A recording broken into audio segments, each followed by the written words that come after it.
History teaches us that democracies don't disappear overnight. A book ban, a court decision, a don't say gay law.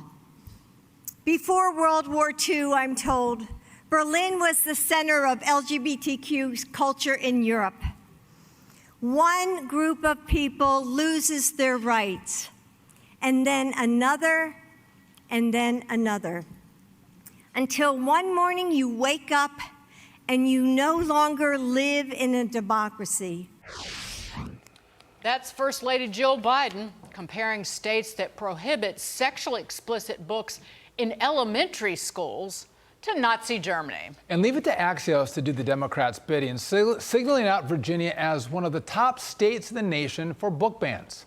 They're getting that data from the American Library Association, an organization led by a person, a self-described Marxist.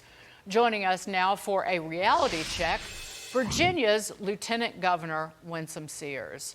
Lieutenant Governor, a pleasure. How do you respond to this accusation from Axios about the Commonwealth? You know, a reality check, Dagan, is exactly what they need. They're desperate, I understand, trying to win an election, but how dare they compare what happened in Nazi Germany, where so many Jews were killed in that genocide and that Holocaust, to book banning? Are you serious? And if I were a family member of someone who had died in the gas chambers, I'd be calling somebody right now and ask them, have you lost your mind? We are talking about sexually explicit material, sexually explicit books in kindergarten? And we're saying in Virginia, parents need to be able to know that these are the books that their children are reading. Have you seen some of them, Dagan? Yeah. They're filth is what they are. We're not banning anything. We just want parents to be involved in their children's lives.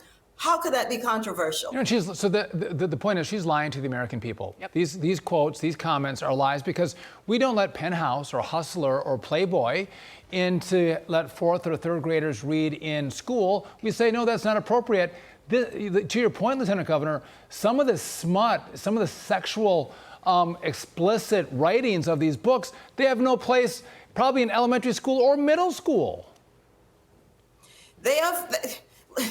Listen, they have no place whatsoever in elementary and high school or whatever. But if that's what the parents want, then that's the parents and they make that decision. And that's all we're saying in Virginia. Let the parents decide what their children should be reading. I, as a parent, that would not be appropriate for my children. I would not say that they could read that. But if somebody else wants their child to read that, then okay, fine. And this is all lies. And of course, it's coming at election time. And this is desperation tactics. And it's a shame because it's just dividing our country even more. And stop picking on Virginia, by the way. Before we go, really quickly, there's one county in your Commonwealth and mine pouring on the wokeness once again, this time voting unanimously to celebrate Transgender Day of Visibility on Easter, of all days. Fairfax County Board Chairman Jeff McKay said the decision was their, quote, moral responsibility to stand up for all people, not just the people we like or the people we agree with. Lieutenant Governor, really quickly, we've only got about 30 seconds.